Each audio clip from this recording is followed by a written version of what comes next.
আজকের এই জান্নাতের বাগান, প্রত্যেকটা জান্নাতের বাগানের চতুর্দিকে দিকে কবরবাসীরা ঘুরে। আজকে আপনার বাড়ির মধ্যে যাইতেছে কবরবাসীরা, বাড়ির মধ্যে যাইয়া সন্তানের দুয়ারের মধ্যে ডাকতেছে, দেখে আমার কোনো সন্তান আসে কিনা আমার জন্য একটু দোয়া করার জন্য। এ বন্ধুরে আমার, আমি তো কবরবাসীদেরকে দেখতে পারি না, আমি তো কবরবাসীরে দেখি না। আমার নবী কয় উম্মত, ওই কবরের কেমন দূরে আযাব হবে, ওই কবরের আযাবগুলা দুনিয়ার কোনো আযাব, যতই দুনিয়ার শাস্তিগুলা হয় না কেন, দুনিয়ার মধ্যে যত আযাব, যত শাস্তি, যত কষ্ট, কবরের একটা রাতের একটা মাটির ছাপ সবগুলাকে হার মানিয়ে দিবে। কন্যা আল্লাহু আকবার। এই জন্য বন্ধুরে আমার, আজকে এখনো যারা বাড়ির মধ্যে ঘোরাফেরা করছেন, আজকের এই মাহফিলে চলে আসুন। একটা কথাই মনে আসলো, হযরত ঈসা আলাইহিস সালামের নাম সবাই শুনছেন নি? ঈসা আলাইহিস সালাম উনি আমার নবী, উনি একজন নবী ছিলেন, উনি আল্লাহর একজন রাসূল ছিলেন। ওই ঈসা আলাইহিস সালাম ওনার জামানার মধ্যে ওনার একটা উম্মতকে কবরের মধ্যে রাখা হইল। ঈসা আলাইহিস সালাম তো এমন একজন নবী ছিলেন যিনি কবরের পাশ দিয়ে যাইলে দেখতে পারতেন, মরা মানুষগুলার জিন্দা বানাইতে পারতেন, কুষ্ঠ রোগগুলা হইলে মানুষগুলারে হাত বুলাইয়ে দিলে মানুষগুলার রোগগুলা ভালো হয়ে যাইত। এমন অনেক অনেক মুজিজা ঈসা আলাইহিস সালামের ছিল। কন্যা আল্লাহু আকবার। জগতের বন্ধুরা রে, ও আমার মুরব্বী বাবাজিরা গো, ঈসা আলাইহিস সালামের উম্মতটারে যখন কবরের মধ্যে রেখে দিলেন, ওই কবরে রাখার পরে ঈসা আলাইহিস সালাম উনি একদিন কবরের পাশ দিয়ে যাইতেছে, উনি কবরের পাশ দিয়ে যাইতেছে, যাওয়ার পথে হঠাৎ করে তাকায়া দেখে ওনার উম্মতের কবরের মধ্যে জাহান্নামের আগুন দাউ দাউ করে জ্বলতেছে। কন্যা আল্লাহু আকবার। এই জন্য ঈসা আলাইহিস সালাম এই কাণ্ড যখন দেখলো রে বন্ধু, উম্মতের কবরের মধ্যে যখন জাহান্নামের আগুন জ্বলতেছে, উম্মতের কবরে যখন জাহান্নামের আগুন জ্বলতেছে, ঈসা আলাইহিস সালামের মনে শান্তি নাই। ঈসা আলাইহিস সালাম মনের মধ্যে একটা কষ্ট নিয়া, ওই কষ্টটা নিয়া ঈসা আলাইহিস সালাম আর যেই জায়গার মধ্যে যাইতে লাগলেন, উনি আর যায় না, উনি সঙ্গে সঙ্গে বাড়ির দিকে ঘুরতে লাগলো। ওই আমি আর যাব না, মনের মধ্যে বড় কষ্ট, আমার উম্মতের কবরের মধ্যে আযাব চলতেছে। উনি যখন রাত্রেবেলা বাড়ির মধ্যে গেল গো বন্ধু, বাড়ির মধ্যে গিয়া রাত্রেবেলা ঘুমাই না, রাত্রে ঘুমাই না, আল্লাহরে ডাকে, আল্লাহ আল্লাহ তুমি আমার উম্মতের কবরের মধ্যে কেন আযাব, আমার মাওলারে ডাকে। কন্যা আল্লাহু আকবার। গফুর রহিম নাম তোমার আল্লাহ, ও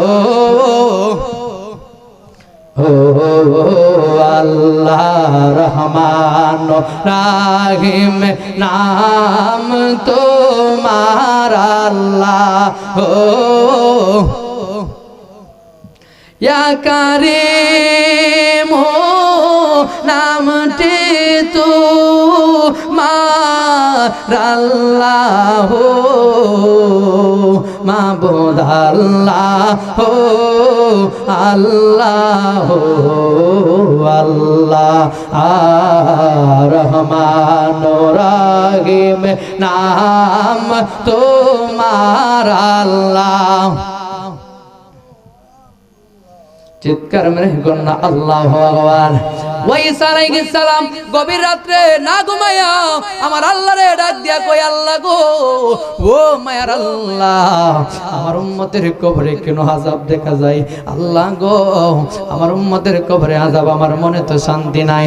এই কথা বলতে বলতে রাতটা যখন পার হয়ে গেল, ঈসা আলাইহিস সালাম না ঘুমাইয়া রাতটা যখন কাটায়া দিলেন, সকালবেলা ঈসা আলাইহিস সালাম এমন সময় সকালবেলা ভোরবেলা ঘুম থেকে উঠে উনি কি করলেন, কই আমি যাব কবরের পাশ দিয়া, আমার উম্মতের কবরে তো আযাব দেখে এসেছিলাম, দেখে আসি গিয়া আমার উম্মতের কবরের অবস্থাটা আজকে কেমন দেখা যায়, আমার উম্মতের কবরে কেমন একটা হাল হইতেছে। ওই ঈসা আলাইহিস সালাম উনি যখন এমন একটা কাজ করলো গো, ঈসা আলাইহিস সালাম উনি আবার যখন কবরের পাশ দিয়া যাইতে লাগলেন, যাওয়ার পথে তাকায় দেখে ওই কবরের মধ্যে আল্লাহ পাকে জান্নাতের হাওয়া লাগাই দিয়েছে। কন্যা সুবহানাল্লাহ। আমার আল্লাহ চাইলে পারে কি পারে না? আল্লাহ চাইলে সবকিছু করতে পারে। আল্লাহ কয় আমি শুধু তাই নয়, আমি আমার বন্ধু আমার ওয়ালি যারা হয়ে গেল তাদেরকেও আমি আল্লাহ ক্ষমতা দিয়ে দিলাম। আমার বন্ধু যারা হয়েছে তাদেরকে আমি এমন একটা ক্ষমতা দিয়েছি, তারা সূর্য কুতুব বানাইতে পারে, ভালো মানুষরে তারা এমন আরো কুতুব থেকে কুতুবুল আকতাব বানাইয়া দিতে পারে, সূর থেকে কুতুব বানাইতে পারে, খারাপ থেকে ভালো বানাইতে পারে। কথা বলুন ঠিক কিনা? এই জন্য বন্ধুরে ঈসা আলাইহিস সালাম কই আল্লাহ আমি আমার উম্মতের কবরে দেখলাম আযাব, এখন কেন আমি দেখতেছি জান্নাতের হাওয়া, এর বেদ কি? আল্লাহ তুমি আমারে জানায়া দাও। আমার আল্লাহ ডাক দিয়ে কয় ঈসা রে, ও ঈসা পয়গম্বর, ও ঈসা পয়গম্বর রে, তুমি যখন আজকে এই কবরের পাশ দিয়ে যখন তুমি গিয়েছিলা গো, তুমি যাওয়ার পরে তোমার উম্মতের একটা সন্তান, ওই সন্তান এই দিকে আসার পথে গোরস্থানের দিক দিয়ে যখন যায়, তোমার সন্তানটা গোরস্থানের মধ্যে দাঁড়াইয়া, ওই সন্তানটা একটা বেশি কিচ্ছু নয়, ওই সন্তানটা কবরের পাশে দাঁড়াইয়া ওই সন্তানটা বলেছিল আল্লাহ আমার বাবারে তুমি মাফ করে দাও, আমার বাবার কবরে আযাব থাকলে তুমি মাফ করে দাও। আমার আল্লাহ সন্তানের দোয়া কবুল কইরা বাবার কবরটারে জান্নাতের বাগান বানাইয়া দিছে। গন্না আল্লাহু আকবার, আর জবান খুলে গন্না ইয়া রাসূলুল্লাহ। জগতের বন্ধুরা রে, ও আমার নবীর প্রেমিকের দলেরা গো,